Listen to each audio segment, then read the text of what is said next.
आप सभी को नमस्कार। YouTube channel UP success point में आप सभी का स्वागत है। इस चैनल का उद्देश्य आप सभी को सही, सटीक और विश्वसनीय सूचनाएं उपलब्ध कराना है। जैसा कि एनएम भर्ती के मामले में डॉक्यूमेंट्स वेरिफिकेशन की एक्टिविटी समाप्त हो चुकी है और अब आयोग द्वारा युद्ध स्तर पर प्रयास करके लगातार कोशिश करके रीचेक की गतिविधि को भी अंतिम रूप दिया जा रहा है और ऐसा लगता है कि 1 से 2 दिनों में फाइनल रिजल्ट भी बनकर तैयार हो जाएगा। ऐसे में सभी के मन में इस बात को लेकर उत्सुकता और जिज्ञासा स्वाभाविक रूप से होगी कि आखिरकार इस वैकेंसी में फाइनल कट ऑफ मेरिट कितनी जाने की संभावना बन रही है, कैटेगरी वाइज कितनी मेरिट जा सकती है। तो सबसे पहले चैनल को लाइक, शेयर और सब्सक्राइब जरूर कर दीजिए, जिससे कि आपको सही और सटीक सूचनाएं सबसे पहले मिल सकते हैं। तो आइए एक चार्ट के माध्यम से हम लोग ये जानने की कोशिश करते हैं कि वर्तमान परिदृश्य में कैटेगरी वाइज कितनी मेरिट जाने की स्थिति बन रही है। तो ये है चार्ट संभावित cut off merit category wise. जैसा कि आप लोग जानते ही हैं कि 9,212 पदों पर कुल वैकेंसी निकली हुई थी और कैटेगरी वाइज इसमें general, EWS, OBC, SC, ST सभी की सीटें कितनी हैं ये भी आपको अच्छे से पता होगा। जनरल में 4860 सीटें थी, ईडब्ल्यूएस में 921 सीटें हैं, ओबीसी में 1660 हैं, एससी में 1346 और एसटी में 420। इसके अलावा क्षैतिज आरक्षण में भी फ्रीडम फाइटर, एक्स सर्विसमैन, कुशल खिलाड़ियों का कोटा, ये सब भी इसी में सम्मिलित हैं। तो अब देख लेते हैं कि इस परीक्षा के लिए कुल कितने फॉर्म पड़े थे। तो इस परीक्षा के लिए कुल 19,057 फॉर्म पड़े थे, यानी कि पेट के आधार पर जो पेट की परीक्षा में बैठा था, चाहे उसके अंक कुछ भी थे, वो इस परीक्षा के लिए एलिजिबल था और वही लोग फॉर्म फिल कर पाए हैं। कुल मुख्य परीक्षा के लिए अधिकृत अभ्यर्थी, तो कुल मुख्य परीक्षा के लिए 18,281 अभ्यर्थी पात्र घोषित किए गए थे, यानी कि पेट की परीक्षा में जिनके निगेटिव मार्किंग थी उनको छोड़ करके जितने भी कैंडिडेट थे, जिनके 1 नंबर थे, 10 नंबर थे, 20 नंबर थे, सभी को मुख्य परीक्षा के लिए योग्य माना गया और वे लोग परीक्षा में सब बैठे। 8 मई को आपकी परीक्षा आयोजित हुई और उसके ठीक 18वें दिन मुख्य परीक्षा का रिजल्ट घोषित हुआ, जिसमें 17,713 अभ्यर्थी सफल घोषित हुए। अब हम इसके बाद बात करते हैं डीवी स्टेटस के बारे में, यानी डॉक्यूमेंट्स वेरिफिकेशन का स्टेटस क्या रहा, इसके बारे में बात करते हैं। इसमें खासकर उनके बारे में बात करते हैं जिन्होंने डीवी को छोड़ दिया, डीवी प्रक्रिया को छोड़ दिया या कई कारणों से वे बाहर हो गए थे। तो ऐसे कुछ उदाहरण हैं, जैसे जीएनएम कैंडिडेट हैं, इंटर पास लोग हैं, अब्सेंट भी कुछ रहे हैं, कुछ अदर स्टेट के थे जिनका यूपी स्टेट मेडिकल फैकल्टी में रजिस्ट्रेशन नहीं था, कुछ बायोमेट्रिक्स में छटे, जैसे आई और थंब इम्प्रेशन उनका लिया जा रहा था, उसमें वो लोग डिस्क्वालीफाई हुए। इसके अलावा कुछ इनकम्प्लीट डॉक्यूमेंट्स वाले भी थे, उसमें वे लोग भी हो सकते हैं जिनका 5/1/2022 के बाद यूपी स्टेट मेडिकल फैकल्टी में रजिस्ट्रेशन हुआ होगा या कोई डॉक्यूमेंट उनके अधूरे थे। तो थोड़ा हम जीएनएम पे डिटेल में चर्चा करना चाहते हैं। मैं इससे जीएनएम के संबंध में कुछ चैनलों पर यह बताया जा रहा है कि संविदा पर कार्य कर रही जीएनएम ने एएनएम का भी डिप्लोमा किया हुआ है, लेकिन मैं इससे बिल्कुल सहमत नहीं हूं, क्योंकि 600-700 की संख्या में जीएनएम कोर्स की हुई कुल कैंडिडेट है और सभी जीएनएम के साथ साथ एएनएम का भी डिप्लोमा प्राप्त किया हो, तर्क की कसौटी पर ये सही नहीं है। मैं भी इसी विभाग में हूं और मैंने 3 जिलों में काम किया है, लेकिन मेरे सामने ऐसा एक भी उदाहरण नहीं है जिसमें जीएनएम ने एएनएम का भी डिप्लोमा किया हो। शुरू में आयोग भी यही मानकर चल रहा था कि ये एएनएम की वैकेंसी है और इसमें केवल एएनएम डिप्लोमा वाले ही भागीदारी करेंगे। यही कारण है कि डीवी के शुरुआती 2 दिनों में जीएनएम वालों को बाहर कर दिया गया था, लेकिन बाद में ये स्थिति आयोग के संज्ञान में आने के बाद पिछले शनिवार यानी 11 जून को एक बैठक आयोजित हुई और उसमें निर्णय लिया गया कि जीएनएम वालों का भी डीवी करा लिया जाए, अन्यथा ये कोर्ट चले जाएंगे और प्रक्रिया को उलझा देंगे, लटका देंगे। हालांकि फाइनली यह भी सही है कि इनका डीवी भले हो गया है, लेकिन अंतिम चयन परिणाम में इनको शामिल नहीं किया जाएगा, क्योंकि इनका कोर्स अलग है। विचार करिए, अगर ऐसा होने लगे कि एएनएम की वैकेंसी में जीएनएम के लोग आ जाएं, जीएनएम की वैकेंसी में फार्मेसी के लोग बैठने लगें और फार्मेसी की वैकेंसी में एमबीबीएस डॉक्टर बैठने लगे, तब तो गतिरोध और अव्यवस्था की स्थिति उत्पन्न हो जाएगी। तो कुल मिलाकर के एएनएम डिप्लोमा वाले ही फाइनली सेलेक्ट होंगे। आप लोग इसको देख लीजिएगा।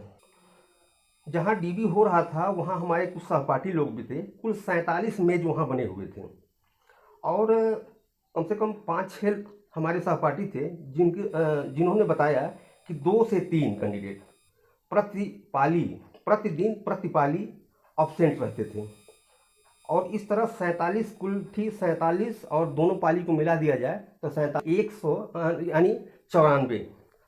तो 94 कुल टीम बनी हुई थी दोनों पालियों को मिला करके, और उसमें 2 से 3 अगर कैंडिडेट नहीं आते हैं तो प्रतिदिन 250 से 300 की ये संख्या बनती है। लेकिन हमने इसमें बीच का रास्ता अपनाते हुए 275 ही लोगों को अनुपस्थित माना है। तो इस हिसाब से अगर देखा जाए तो आपका डीबी कुल 8 दिन चला।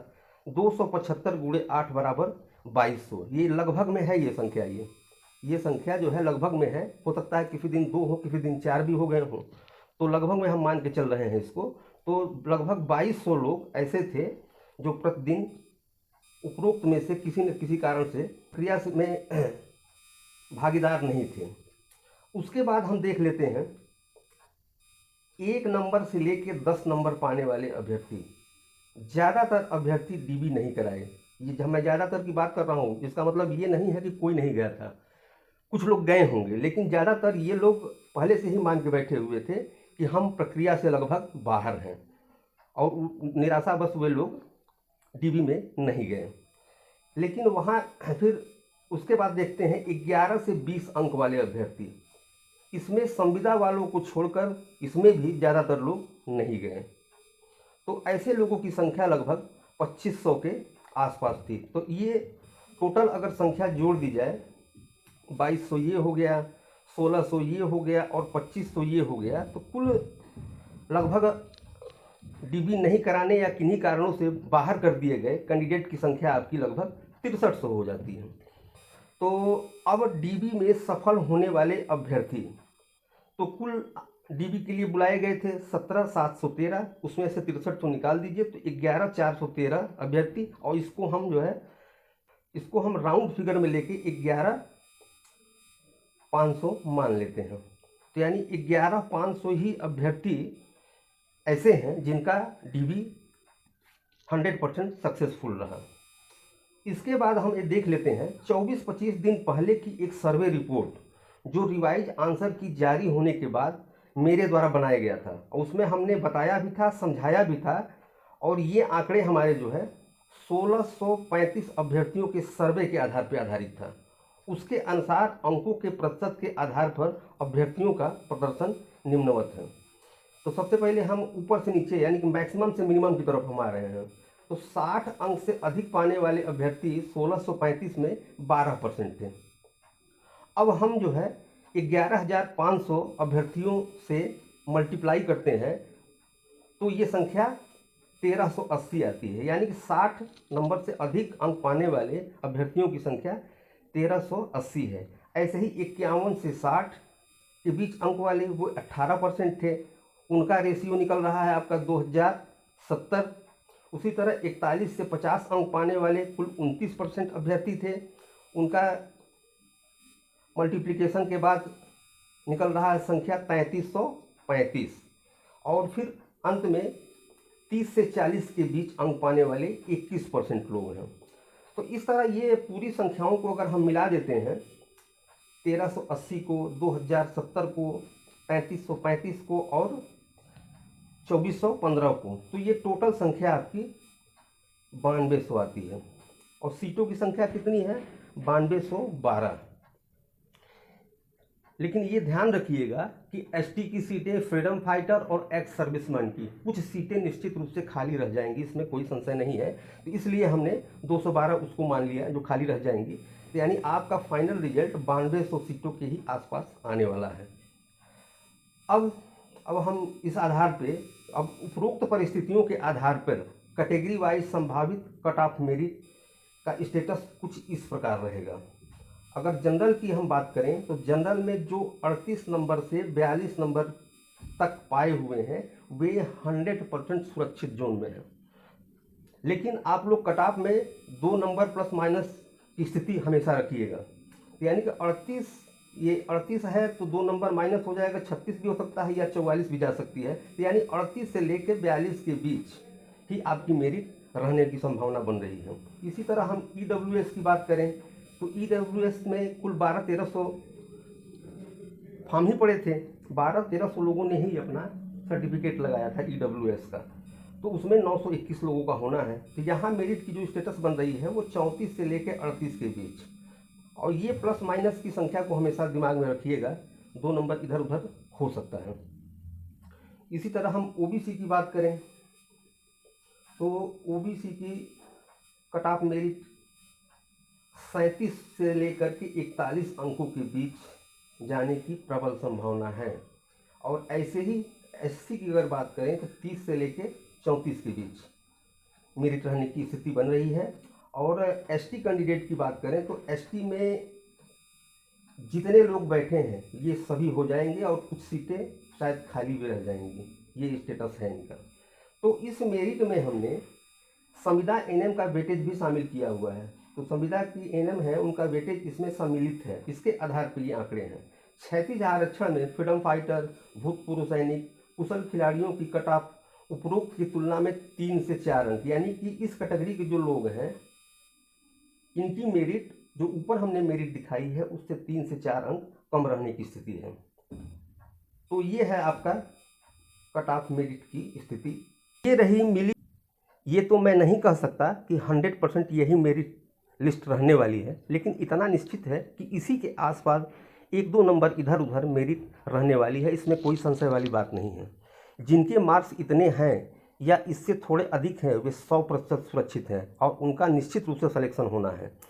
अभी एक सूत्र से ये जानकारी मिली है कि करीब करीब 11,300 अभ्यर्थी DB के मानक पर सफल हैं, यानी कि अब फाइनल मेरिट इतने ही अभ्यर्थियों के बीच से बनने वाली है और इन्हीं में से 9,212 लोगों का फाइनली सिलेक्शन होना है। ये एक बहुत बड़ी अपडेट्स है। तो आज की जानकारी में बस इतना ही।